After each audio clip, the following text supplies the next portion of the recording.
사랑은 교만하지 않으며, 우리는 그동안 사랑이란 단어에 대해서 많은 설교를 들었고 또 교만이란 이야기도 설교를 많이 들었습니다. 그런데 아마 여러분은 모르겠지만 저는 사랑은 교만하지 않는 거다라는 설교를 들어본 적은 단 한 번도 없었던 것 같아요. 그리고 저도 제가 그동안 설교한 걸 찾아보니까 사랑은 교만하지 않는 겁니다 라고 설교한 적이 아직까지 단 한 번도 없더라고요. 교만은 패망의 선봉이요 거만한 마음은 넘어짐의 앞잡이니라. 사실 이 말씀만 잠언만 읽었을 때는 그런가 보다 그랬는데, 오늘 이 고린도전서 13장에 나온 사랑은 교만하지 않으며 이 말씀과 잠언의 말씀을 연결해서 생각을 해보니까 왜 교만한 사람이 패망을 하는지, 왜 거만한 사람이 넘어지는지 알겠어요. 보세요. 사랑은 교만하지 않는 건데, 교만하다는 건 사랑이 있다는 걸까요? 없다는 걸까요?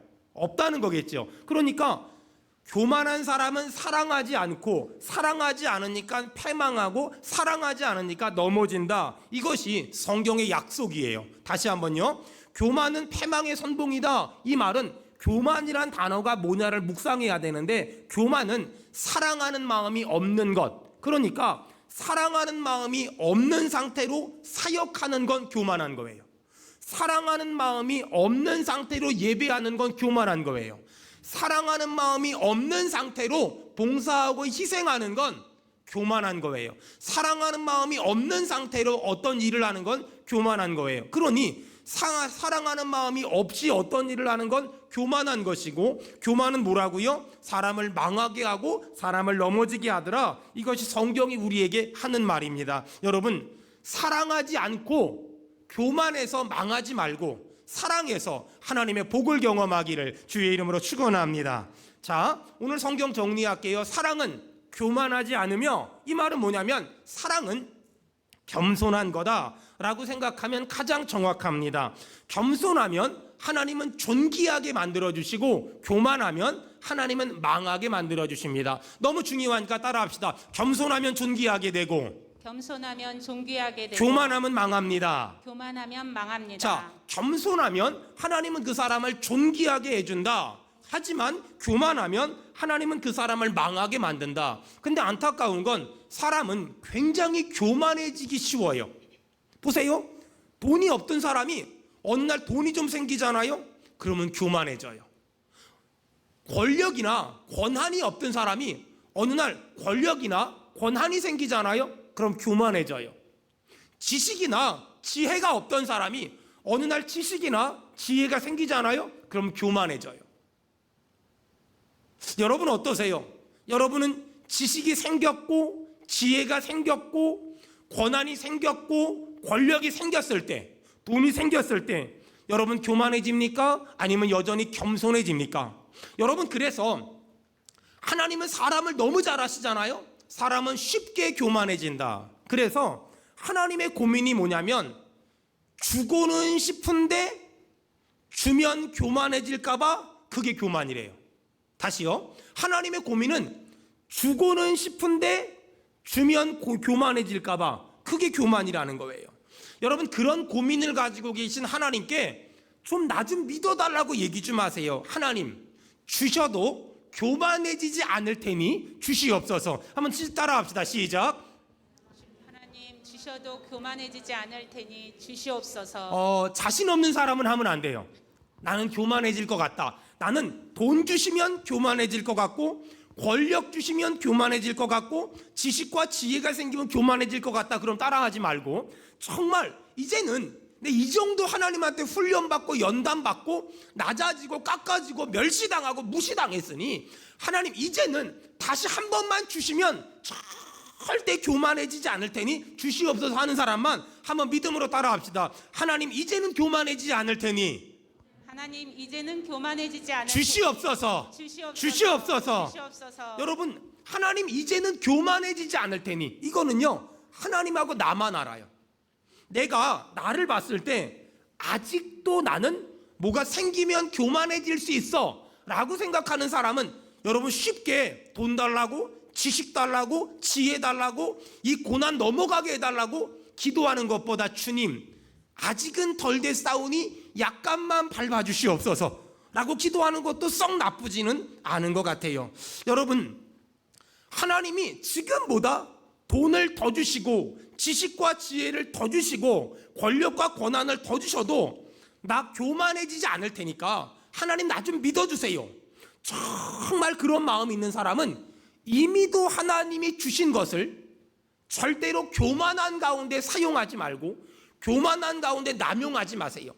교만해지지 않기 위해서 지금 나에게 있는 교만을 자꾸만 깨부시세요.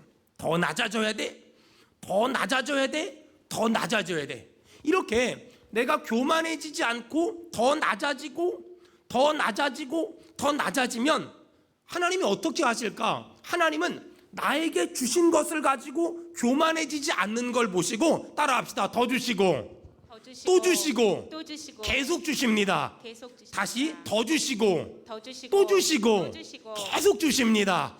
여러분, 이 은혜가 있길 주의 이름으로 축원합니다. 자, 하나님이 주신 것을 가지고 교만해지지 않으면 하나님은 내가 교만해지지 않는 걸 보시고 더 주시고 또 주시고 계속 주세요. 그런데 하나님이 이미 주신 것을 가지고 꼴랑 그거 가지고 교만해지고 꼴랑 그거 가지고 시건방 떨고 꼴랑 그거 가지고 사람 무시하면 하나님은 그만 주시고 주신 것 걷어가시며 이제는 안 주기로 결정을 하세요. 여러분, 오늘 사랑은 교만하지 않은 거야, 이런 교만이 없는 사랑을 하기 위해서 여러분 두 가지를 정리해야 돼요. 첫째, 나 중심적인 생각을 내려놔야 돼요. 나 중심적인 생각. 나 중심적인 사람은요, 어떤 일을 할 때 내가 기분이 좋으면 하고 내가 기분이 싫으면, 기분이 나쁘면 안 해요. 나 중심적인 생각을 가진 사람은요, 내가 마음에 들면 어떤 일을 하고 내 마음에 안 들면 하던 일도 안 해버려요. 이런 사람들을 사람은 이기적인 사람이라고, 그리고 자기 중심적인 사람이라고 얘기해요. 잘 들으세요.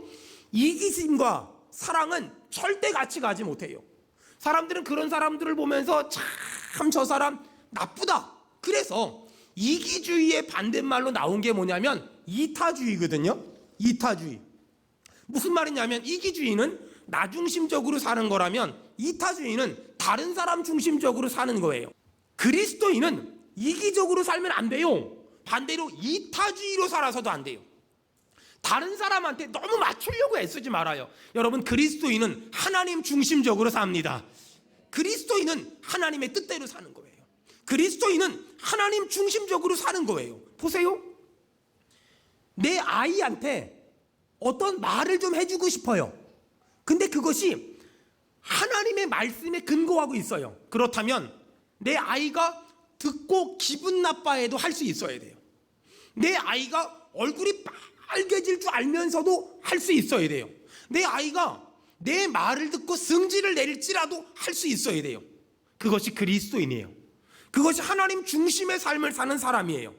내가 하는 말이 정말 하나님의 말씀이라면 내 아이가, 내 아들이, 내 딸이 듣기 싫어해도, 거부해도, 거절해도, 여러분, 그리고 욕을 먹더라도, 그리고 싸움을 하더라도 할 수 있는 것, 전 그것을 사랑이라고 생각해요. 사람은 본능적으로 간섭받는 걸 싫어해요. 여러분, 우리 어릴 적에 생각해 봐봐요. 우리 어릴 적에 애들이 꿈꿨던 세상은 간단해요. 아빠 엄마가 없는 세상. 제발 집안에 결혼식 좀 있었으면 좋겠어. 안 가. 엄마 어디 안 가? 개밥 줘야 된대. 내가 개밥 줄 테니까 갔다 와요. 하도 꼬셔가지고 갔다 오고. 여러분, 우리 어릴 적에 생각해보면 아빠 엄마가 없는 세상, 그 세상을 꿈꿨다니까는요. 왜요? 간섭하는 사람 없으려고. 엄마가 있으면 아침에 일찍 일어나라 그러지, 밭에 가서 고추 따자 그러지, 밭 매자 그러지, 일하자 그러지. 너무 싫으니까 엄마가 없는 세상, 아빠가 없는 세상 얼마나 꿈꿨는지 몰라요. 그때는요, 아무도 간섭하는 사람이 없는 게 천국이라고 생각했어요. 근데 요즘 애들은요, 아빠 엄마가 없는 세상을 또 안 좋아한대요.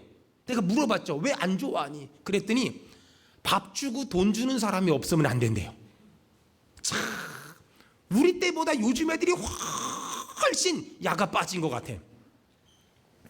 요즘 애들은요, 가출도 안 한대요. 집 나가면 개고생이라고.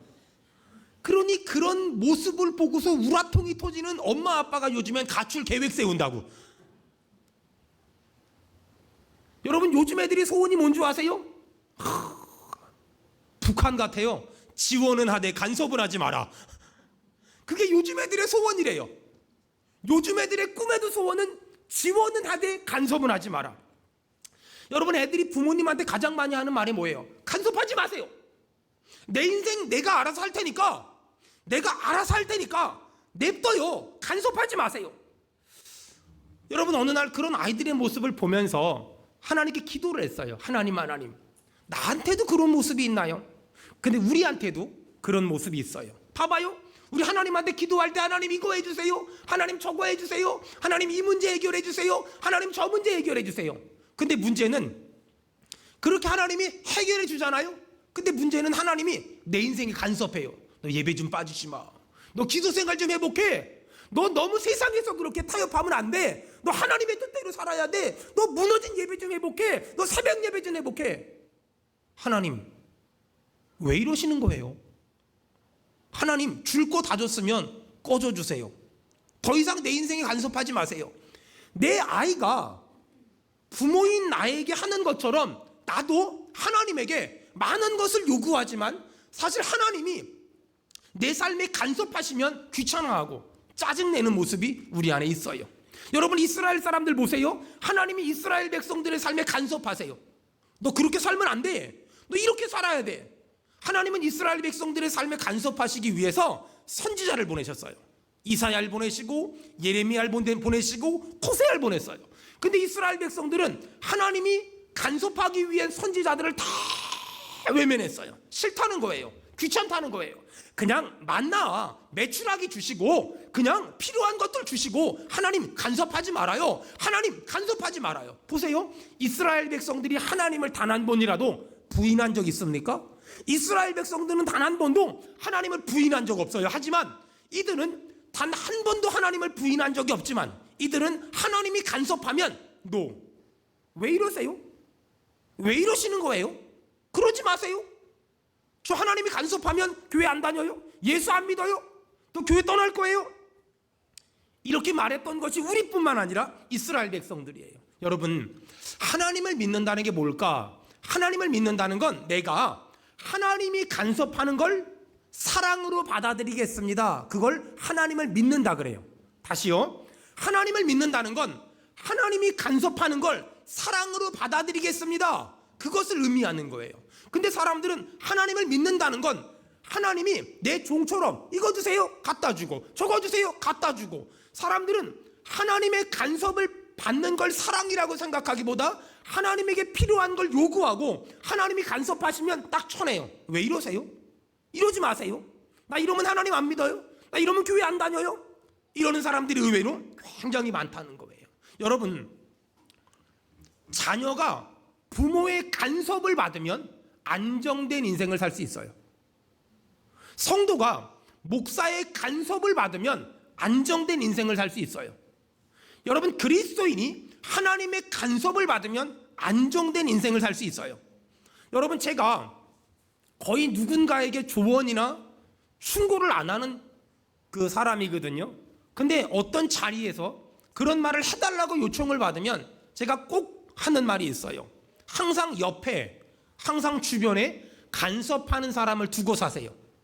항상 옆에 의식하게 되는 사람을 두고 사세요. 이런 거 있잖아요. 예를 들어서 우리 수진이가 오늘 집에 좀 늦게 들어가고 싶어. 근데 내가 집에 늦게 들어갔단 아빠가 도끼 눈을 뜨고 있겠지? 실제로요, 수진이 입장에선 그게 불편하고 간섭받는 게 싫고 또 타치받는 게 귀찮지만 그런 누군가 간섭해 주는 게 저 아이를 지켜주는 거잖아요. 여러분 동의하면 아멘 합시다. 그거 사랑이에요. 간섭은 사랑이에요. 간섭은 저주나 재앙이 아니라 간섭은 사랑이에요. 보세요. 예를 들어서 아니 우리 이태명 집사님이 어떤 외국을 갔는데, 저 동남아시아를 갔는데 아니 자꾸만 이상한 유혹들이 있는 거예요. 막 목사님도 안 쳐다보고 가족들도 안 쳐다보고 막 수많은 음주 향락 문화가 막 그냥 웰컴 막 이러는 거예요. 그럼 막 어떡하지 막 순간 고민을 하는데, 그때 내가 만약에 이 유혹에 넘어가면 우리 목사님이 얼마나 서운해 하실까? 내 아내가 얼마나 속상해 할까? 또 우리 성도들이 얼마나 힘들어 할까? 막 이런 걸 생각하잖아요. 그런 걸 생각을 하면 하지 말아야지, 이렇게 딱 거절할 수 있잖아요. 여러분, 그래서 신경 쓰이는 사람이 있는 거, 나를 불편하게 하는 거, 나를 간섭하는 건 나를 힘들게 하고 억압하는 게 아니라, 나를 짓누르는 게 아니라, 내 삶을 옴짝달싹 못하게 하는 게 아니라, 여러분, 그게 사랑이라는 거 인정하는 사람 아멘 합시다.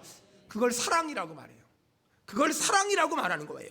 그 사람 때문에 막 살지 못해. 그 사람 때문에 내 맘대로 살지 못하고 내 성질대로 살지 못해. 그러다 보니 때로는 답답하다는 느낌이 들 수 있지만, 여러분, 시간이 지나서 보면 그 사람이 소중한 사람이고 그 사람이 고마운 사람이고 그것이 사랑인 줄로 여러분 믿습니다. 누군가의 간섭을 사랑으로 받을 줄 아는 사람, 그 사람을 철들었다라고 얘기해요. 하나님의 간섭을 사랑으로 받을 줄 아는 사람, 그 사람이 영적으로 성숙하다라고 말해요. 도대체 어떤 기준을 가지고, 어떤 근거를 가지고 우리는 내 자녀의 인생을 간섭해야 되고 목사는 성도의 삶을 간섭해야 될까? 내 기분이나 감정을 따라서 내 자녀의 인생을 간섭하면 싸우게 됩니다. 또 자녀에게 전부 맞춰준다고 자녀가 훌륭한 사람 되지 않습니다. 사랑이란 내 경험이나 기준을 근거로 자녀의 인생을 간섭하는 게 아니라 하나님의 말씀을 근거로 자녀의 인생을 간섭해야만 합니다. 사랑이란 하나님의 말씀을 근거로 이렇게 사는 것이 맞다라고 이야기해 주는 걸 우린 사랑이라고 말해줍니다. 어떤 성도들은 목사님 기도해 주세요, 기도해 주는데 목사가 신앙생활에 대해서 예배 좀 회복하지요, 믿음 생활 좀 회복하지요, 신앙생활 좀 회복하지요, 은혜 생활 좀 회복하지요 라고 말하면, 목사가 기도해 주는 건 좋아하지만 목사가 신앙적으로 간섭하는 건 굉장히 싫어하는 사람들이 의외로 많이 있습니다. 이게 애들하고 똑같아요. 지원은 해주되 간섭은 하지 마세요 라고 말하는 거예요. 여러분, 애들의 말에 속으면 안 돼요. 우리가 필요한 거 지원은 해주지만 간섭하지 마세요. 내가 알아서 할게요. 사람은 본질상 친노의 자식이기 때문에 절대 자기 스스로 알아서 못합니다. 여러분, 하나님의 말씀을 기준으로 이렇게 사는 것이 하나님의 뜻이라고 여러분의 자녀에게 얘기해 줄 수 있는 그런 믿음의 부모가 되길 바라며, 그런 수원은혜 교회가 되기를 주의 이름으로 축원합니다. 하지만 여러분, 현실로 돌아가면 자녀의 삶에 간섭하는 거 절대 쉬운 일 아니에요. 얼마 전에도 어떤 어머니가 그러시더라고요. 목사님, 자녀의 삶에 괜히 간섭했다가 피곤해집니다. 힘들어집니다. 말했다가 본전도 못 찾습니다. 맞아요. 그런 가정이 굉장히 많고요. 앞으로 점점 많아질 거예요. 하지만 여러분, 하나님이 나를 부모로 세웠다면 나에겐 자녀의 인생에 간섭해야 될 책임이 있는 거예요. 하나님이 저를 목사로 세웠기 때문에 저는 성도의 인생에 간섭해야 될 책임이 있는 거예요. 사랑하는 여러분, 그렇다면 목사님 언제까지 간섭해야만 합니까? 결혼식 할 때까지. 어떤 남자랑 어떤 여자랑 결혼할 것까지, 그것까지 간섭해야만 합니다. 아이가 좋아한다고 무조건 결혼시키면 안 됩니다. 여러분, 너 왜 그 사람이랑 결혼하려고 해? 내가 좋아해서. 그 사람을 좋아해서 결혼하는 건 결혼의 많은 이유 중에 하나지 절대적인 이유가 아닙니다. 우리 이만큼 살아봐서 알잖아요. 그 사람을 좋아하는 건 영원하지 않습니다. 절대 오래가지 않습니다. 그래서 부모는 충분히 기도하고 충분히 하나님의 은혜를 구한 다음에 허락하고 승낙해야만 합니다. 사랑하는 여러분, 특별히 우리 청년들에게 부탁합니다. 부모가 반대하는 결혼 안 했으면 좋겠습니다. 그리고 만약에 부모가 반대한다면, 정말 그 사람이랑 결혼하고 싶다면 하나님이 내 부모님의 마음을 움직이실 때까지 기다렸다가 결혼했으면 정말 좋겠습니다. 왜 그럴까? 그것이 하나님의 뜻이기 때문입니다. 하지만 아이가 결혼을 하고 나면 그때부터는 여러분 간섭하지 마세요. 밥을 먹고 다니는지, 우유에다가 과자를 말아 먹고 다니는지, 하루 세끼 짜장면을 먹든지, 집이 돼지우리인지 소외양간인지 신경 쓰지 마세요. 간섭하지 마세요. 그냥 내버려 두세요. 만약에 나는 결혼을 시켰음에도 불구하고 간섭해야 되겠다. 그러면 결혼시키지 말고 늙어 죽을 때까지 데리고 사세요. 그것이 하나님의 뜻이에요. 성경을 보면 결혼이란 것에 대해서 분명한 정의가 나옵니다. 결혼이란 부모를 떠나 부부가 한 몸을 이루는 것이기 때문에 이 분명한 원칙이 필요합니다. 목회도 마찬가지입니다. 저는 우리 부교육자들 간섭합니다. 목사님 머리 좀 잘라. 코털 삐져나왔다. 옷 좀 잘 입어. 하여간 저는 우리 부교육자들 간섭 진짜 많이 합니다. 하지만 어느 날 우리 교회를 떠나면 저는 털끝만큼도 간섭하지 않습니다. 여러분 알다시피 저희 교회는 여러 지역 교회들 그리고 선교사님들을 꽤 많이 후원하고 지원합니다.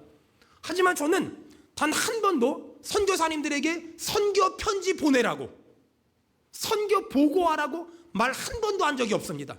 기도 제목 있으면 달라고. 선교 보고할 시간에 차라리 영어 하나 더 하고 그 다음에 현지 사람들도 한 번 더 만나는 게 훨씬 좋은 것이기 때문에 올해 세례를 몇 명 줬나, 예배당을 몇 개 세웠나, 전 관심도 없습니다. 전 그런 거 상관도 안 합니다. 어차피 자기가 해야 될 일이니까. 가끔 선교사님들이 돈이 좀 부족하다고 돈 보내달라고 연락합니다. 없으면 못 보낸다고 말하고 있으면 보내줍니다. 어디에 쓸 거냐고 물어보지도 않습니다. 왜냐하면 선교사님은 후원교회 눈치를 보면 안 되고 하나님의 눈치를 봐야 되는 사람이기 때문입니다. 여러분 동의하십니까? 선교사님이 후원교회 눈치 보게 하면 이미 후원교회는 후원을 못하는 겁니다. 선교사님이 현장에서 영혼 구원하여 제자 삼는 일에 목숨을 걸고 하나님 눈치 보고 사역하게 만들어야지, 그럼 돈 몇 푼 후원해 주면서 그거 눈치 보고 사역하게 하면 그거는 후원교회가 뭔가 한참 잘못하고 있는 겁니다. 여러분 저는 지원은 하되 절대 간섭은 안 합니다. 우리 은혜교회도 마찬가지예요. 우리 교회에서 분리개척한 교회지만 여러모로 지원은 해요. 하지만 간섭은 하지 않습니다. 이 코로나에 예배는 어떻게 드리냐고, 저녁 예배는 어떻게 드리냐고 물어보고 싶은 마음이 굴뚝 같지만 나한테 물어보기 전에 하나마디도 말하지 않습니다. 이유는 하나입니다. 혹시 담임 목사님이 간섭한다고 느낄까봐 한마디도 말하지 않아요. 분리개척 시킨 다음에 한 번도 못 가봤어요. 안 불러요. 아니 가끔 좀 와보라 그러면 얼마나 좋아? 안 불러요. 안 부르면 제가 그 교회 담임 목사가 아니기 때문에 못 가요. 괜히 가면 간섭하러 왔다 그럴까봐 못 가요. 여러분 잘 기억하세요. 아들 딸 장가 보내면 안 부르면 가지 마요. 가지 마요. 궁금하면 밤 까드세요.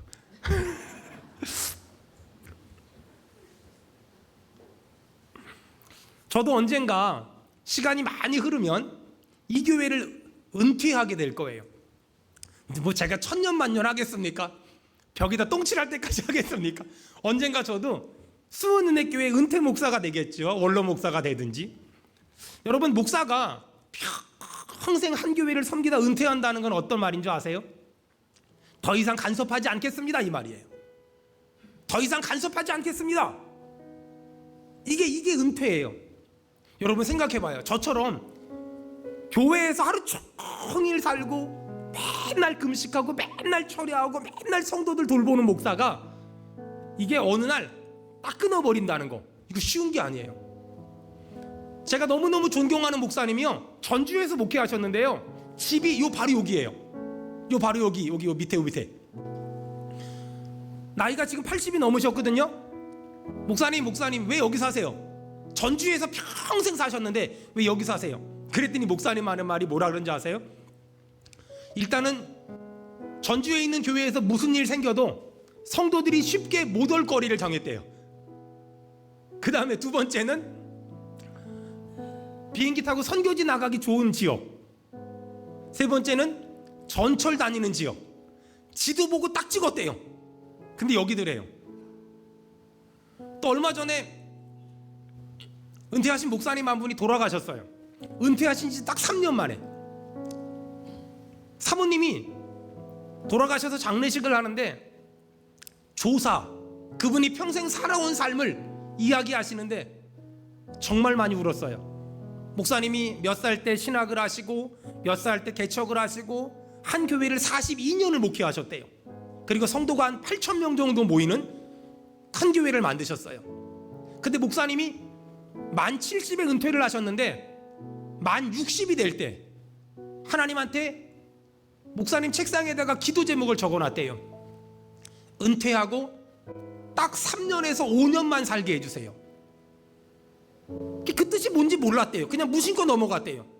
근데 그걸 늘 기도 제목으로 삼더라는 거예요. 근데 어느 날 목사님 돌아가셨는데 그때 알았대요. 목사님이 오래 살아있으면 자꾸만 간섭할까봐, 목사님이 그렇게 사랑했던 교회에 누가 될까봐. 그래서 목사님은 은퇴하시고 딱 3년에서 5년만 살게 해달라고 10년을 기도하시다가 정말 응답받고 돌아가셨다고. 사모님 그러시더라고요. 목사님 참 멋있게 살았다고.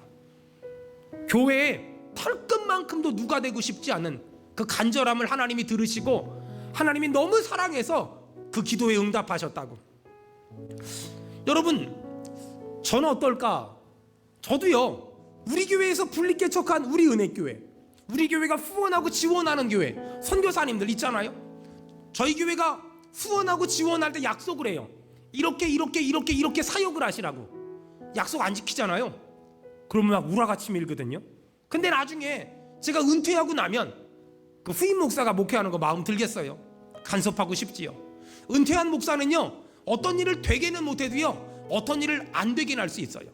아니, 후임 목사님이 어떤 일을 하려고 하는데 갑자기 우리 윤민영 집사님이 저 찾아와서 목사님 후임 목사님이 이렇게 하려고 하는데 목사님 어떻게 생각해요? 그러면 그건 좀 이러면 안 돼요. 이게 그건 좀 그런 순간에 이게 아무것도 안 되는 거예요. 여러분, 그래서 전 지금부터 늘 하나님한테 그런 기도해요. 하나님, 다 내려놓게 하옵소서. 다 내려놓게 하옵소서. 여러분, 사랑은 교만하지 않고가 뭔지 아세요? 간섭하지 말아야 될 때 간섭하는 건 교만이에요. 반대로 간섭해야 되는데 간섭 안 하는 것도 교만이에요. 사랑은 교만하지 않고, 이 말은 그 때를 분별할 수 있는 거예요. 여러분, 여러분의 자녀가 아직은 결혼하지 않았습니까? 여러분, 좀 어려워도, 좀 힘들어도 오늘부터 기도하세요. 하나님, 내 아이의 인생에 조금 더 적극적으로 간섭하게 해달라고. 내 아이의 인생에 조금 더 신앙적으로 말씀을 기준으로 간섭하게 해달라고. 그러지 않으면 내 아이의 인생이 무너져요. 사랑은 교만하지 않으며. 두 번째, 사랑은 여러분 뭐라고요? 무례히 행하지 않으며. 예의가 바른 게 사랑이에요. 여러분, 친한 사람끼린 예의를 안 갖춰도 된다? 친한 사람끼린 함부로 해도 된다? 그런 말 하지 말아요. 친한 사람끼리도요, 반드시 예의를 갖춰야 돼요. 부모 자식 간에도, 부부 간에도, 형제 간에도, 목사와 성도 간에도, 성도와 성도 간에도. 보세요, 저는요, 제가 우리 부교육자들실에 들어갔는데 우리 부교육자들이 제가 딱 들어갔을 때 인사하지 않으면 저는 이유 여하를 막론하고 저는 화내요. 왜 인사를 안 해? 왜 인사를 안 해? 인사도 못하는데 다른 일 뭐 할 거야? 여러분, 예의를 지키지 않으면 안 돼요. 보세요, 목사는 계급이 아니라 기능이에요. 하지만 그럼 목사는 기능이니까 목사나 성도나 목사나 집사님이나 다 똑같은 거지, 목사님을 못하러 존경해? 여러분, 이렇게 생각하는 건 하나만 알고 둘은 모르는 거예요. 맞아요, 목사는 계급이 아니라 기능이에요. 하지만 그 기능이 너무 소중하잖아요. 하나님의 말씀을 전하는 너무 소중한 기능이기 때문에, 그렇기 때문에 존경하는 게 맞는 거예요. 여러분, 동의하면 아멘 합시다.